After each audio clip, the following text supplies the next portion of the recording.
अब चलो भाई आगे, और इन ऊतुल इल्म को तलाश करें। यौमा, भाई ये अजीब व गरीब आयत है। यौम यकूल, सूरह नहल 16वां सूरा, उस सूरह की आयत है। यौमल क़ियामत यख़ज़ीहिम व यक़ूल ऐना शुरकाई अल्लज़ीना कुंतुम तुशाक़ून फ़ीह क़ाल अल्लज़ीना ऊतुल इल्म इन्नल ख़िज़्य यौमा वस्सूअ अलल काफ़िरीन। क़यामत के दिन अल्लाह बहुत जलील करेगा मुशरिकों को। यौम यख़ज़ीहिम, बहुत जलील करेगा मुशरिकों को। व यक़ूल ऐना शुरकाई अल्लज़ी कुंतुम तुशाक़ून फ़ीह, कहाँ गए जिन्हें तुम बना बना के मेरा शरीक बनाकर पूज रहे थे, कहाँ गए वो? अब क़यामत का दिन है, सिचुएशन ज़हन में रखना। क़यामत का दिन है, वो बुतों के पूजने वाले, बना बना के पूजने वाले। इब्राहिम ने यही तो कहा था कि अफ़तअबुदून मा तनहितून, जिसे बनाओगे उसी को पूजोगे। आयत पहुंच गई, जिसे बनाओगे उसी को पूजोगे, ठीक है ना? तो ऐना शुरकाई अल्लज़ीना कुंतुम तुशाक़ून फ़ीह, कहाँ गए वो मेरे शरीक?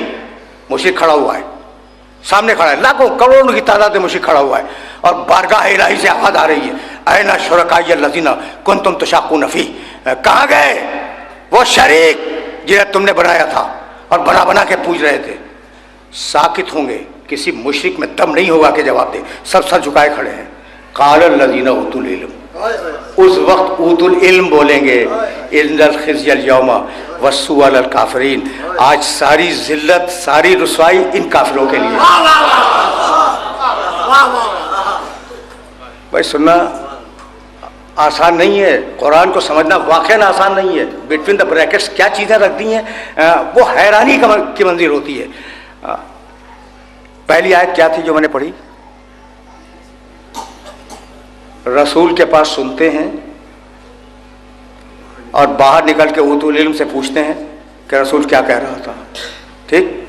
दूसरी आयत मैंने मैदान हशर की पढ़ी कि मुशरिकों से पूछेगा कि तुम अपने बुतों को कहाँ ले गए, कहाँ हैं वो बुत जिन्हें तुम पूज रहे थे? उस वक्त मुशरिक तो खामोश रहेगा, ऊतुल इल्म बोलेंगे, ऊतुल इल्म बोलेंगे कि सारी जिल्लत आज मुशरिकों के लिए। तो अब भी समझ में नहीं आया कि ऊतुल इल्म कहाँ से कहाँ तक है? चले हैं ज़माने रसूल से, जाएंगे क़यामत तक, कोई वक्फा नहीं होगा, चाहे सामने हो या पर्दे गैब में हो।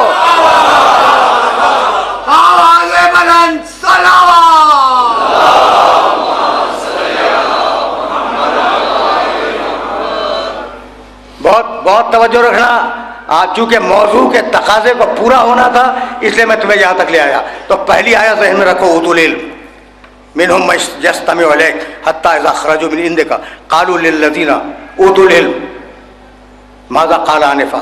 साहिबान इल्म से पूछेंगे रसूल क्या कह रहा था। ऊतुल इल्म की पहली आयत। ऊतुल इल्म की दूसरी आयत ऐना शुरकाई अल्लज़ीना कुंतुम तुशाक़ून फ़ीह क़ाल अल्लज़ीना ऊतुल इल्म इन्नल ख़िज़्य यौमा वस्सूअ अलल काफ़िरीन। ऊतुल इल्म ज़माने रसूल से चले, ऊतुल इल्म क़यामत के मैदान में आ गए, तो कोई ज़माना खाली नहीं है ऊतुल इल्म से। अब कैसे पता चलाएं कि यह है कौन?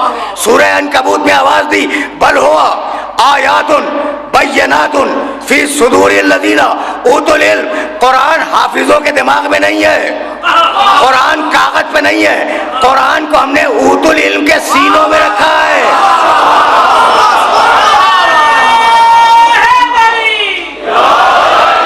बल हुआ सूरह अनकबूत, भाई यही तो लाना था, ये सारा सिलसिला और ये सारी चेन आयात की यहाँ आनी थी।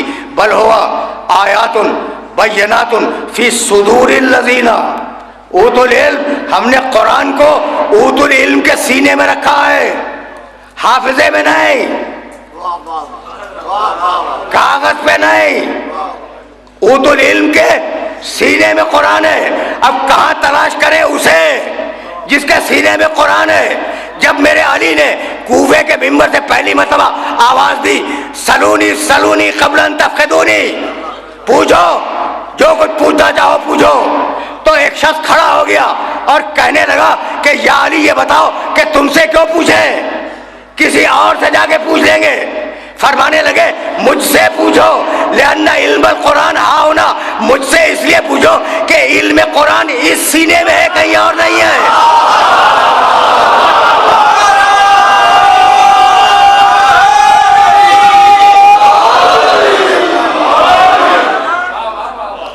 अच्छा भाई, अब जाहिर है कि वाक़यात तो वही हैं, वाक़यात तो बदले नहीं जा सकते, इस्तिदलाल बदला जाता है, ठीक है ना भाई। अब ये है उतुल इल्म, इसके सीने में है कुरान, ठीक। मुझे माफ़ कर देना, मैं मिंबर से क्या, मिंबर के नीचे भी गैर जिम्मेदाराना बात नहीं करता। ठोक ठोक बजा के बात करता हूँ। अगर कुरान से साबित हो जाए तो तस्लीम कर लेना, कुरान से न साबित हो मुझसे बहस कर लेना, ठीक है ना। तो बल हुआ आयातुन बय्यनातुन फी सुदूरिल लज़ीना उतुल इल्म, कुरान अली के सीने में है या नहीं? कुरान अली के सीने में। और अब आयत पढ़ूं, मा मिन गायबतिन फिस समावाति वल अर्ज़ इल्ला फी किताबिन मुबीन, आसमान और जमीन का कोई गैब ऐसा नहीं है जो कुरान में ना हो। तो सारे गैब कुरान में, कुरान अली के सीने में, क्या आप भी आलिमुल गैब नहीं है?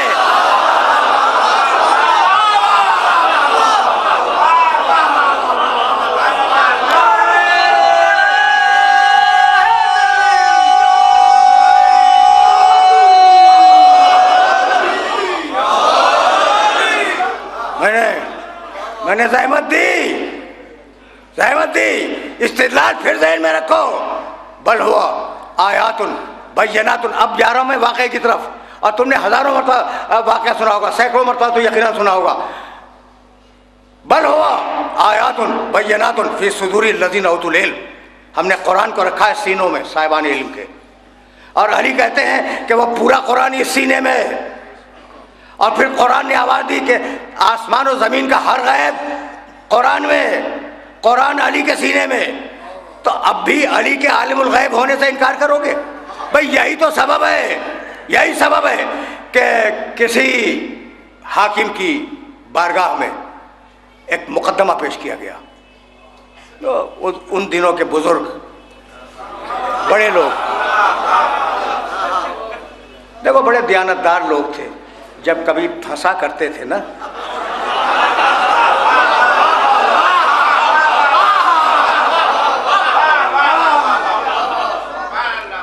तो अली ही की तरफ रुजू करते थे।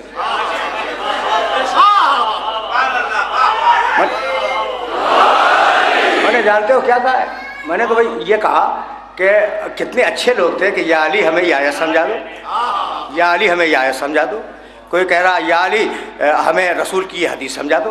कोई तीसरा कह रहा है कि या अली इस मसले में शरीयत का हुक्म बतला दो। तो अच्छे लोग थे ना जो या अली कह रहे थे।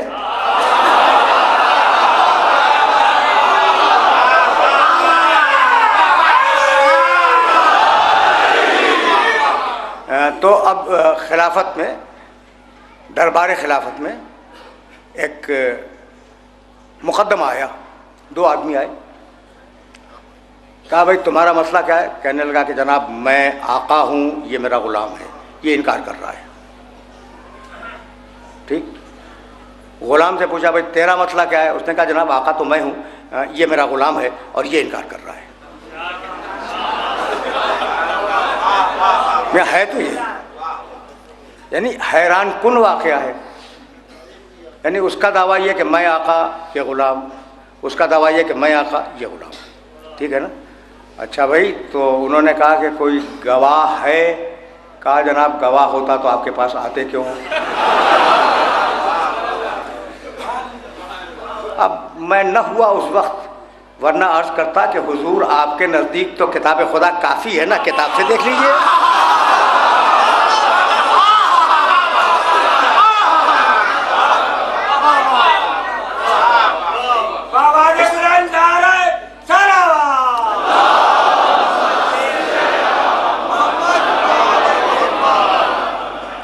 ठीक, कहा भाई ये तो बड़ा मसला है और गवाह भी कोई नहीं है। अच्छा, फिर कहा कि चलो हलफ उठाओगे? तो उन्होंने उठा लिया। भाई अब तो कोई सूरत हाल वाज़ेह नहीं हो रही है कि कौन ग़ुलाम कौन आका। कहा भाई अब अली से रुजू करो। मुश्किल में अली याद आए,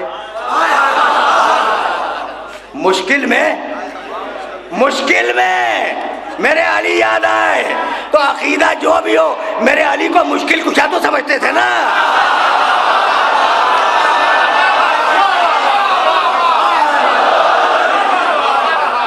अली मस्जिद में तशरीफ फरमाते आए, यानी वो दो दावेदार नहीं आए, खिलाफत आई।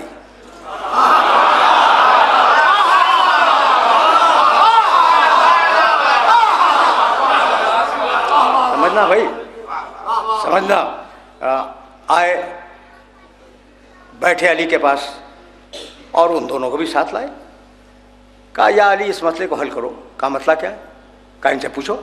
पूछा भाई तुम्हारा दावा क्या है? कहा कि मैं आका हूँ, ये गुलाम है। उसने पूछा तेरा दावा क्या है? उसने कहा कि मैं आका, ये गुलाम। ठीक है ना। अली ने कहा कंबर मस्जिद के दीवार में 2 सुराख करो। देखिए तुम्हें कहीं ले जाना चाह रहा हूं मैं, और ये ज़हन में रहे कि अली आलिमुल गैब, यहाँ तक जाना है, यहाँ तक जाना है, अली आलिमुल गैब। और इसी जुमले पे गुफ्तगू आज तमाम हो जाएगी। कहा 2 सुराख करो। सुराख कर दिए गए, मिट्टी की मस्जिद थी, सुराख हो गया। कहा इन दोनों को बाहर ले जाओ और दोनों की गर्दनें मस्जिद के अंदर डाल दो। तो अब गर्दनें अंदर हैं, पूरा जिस्म बाहर है, गर्दनें अंदर हैं। वहीं अली बैठे हैं और दूसरे बुजुर्ग तशरीफ फरमा हैं। कंबर ने कहा कि या अली, मैंने हुक्म की तामील की। अली ने सुना भी नहीं, टाल दिया। कहने लगे आपका मिजाज कैसा है, आप खैरियत से हैं, दूसरी बातें, कोई और मसाइल वो डिस्कस होने लगे। अली उन दोनों की तरफ मुतवज्जे नहीं है, अली उन दोनों की तरफ बिल्कुल मुतवज्जे नहीं है। जब बहुत देर हो गई तो खिलाफत घबराई कि भाई अली कैसा फैसला कर रहे हैं। कहा या अली फैसला। कहा भाई आप कैसे हैं, आपने रात कैसी गुजारी? फैसला फिर भी नहीं दिया। जब लोग अचंभे में पड़ गए तो एक मतलब कंबर से कहा कि गुलाम की गर्दन काट दो। जो गुलाम था घबरा के गर्दन खींच ली।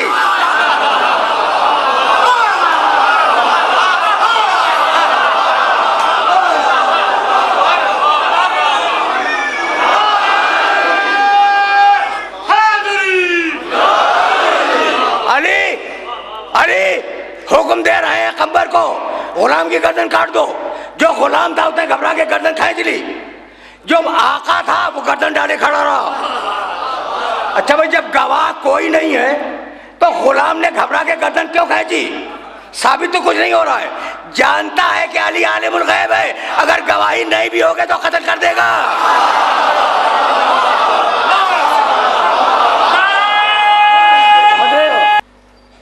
गर्दन क्यों खींची गुलाम ने? गवाह तो कोई नहीं है ना। और अली ने ये तो नहीं कहा कि ये गुलाम है इसकी गर्दन काट दो, ये तो नहीं कहा है। फिर चैलेंज कर देता, कि नहीं भाई मैं तो आका हूँ, गुलाम ये है। ठीक है ना। जानता था कि अगर अब गर्दन नहीं खींची तो कत्ल कर दिया जाऊंगा, इसलिए कि अली फैसला करेगा अपने इल्म गैब पर। यहाँ तक आ गए। अच्छा भाई, तो अब अजीब मरहला मैंने देखा कि जो गुलाम था तलवार का नाम सुन के गर्दन खींच ली, भाग गया। और जो आका था वो गर्दन डाले खड़ा रहा। यही तो हुआ, साइकोलॉजी यही है ना। क़यामत तक के लिए अली ने फैसला कर दिया कि अगर गुलाम और आका पहचाने न जाए तो तलवार से फैसला करना। जो तलवार देख के भाग जाए वो गुलाम है, जो रुक जाए वो आका है। या फातिमा ज़हरा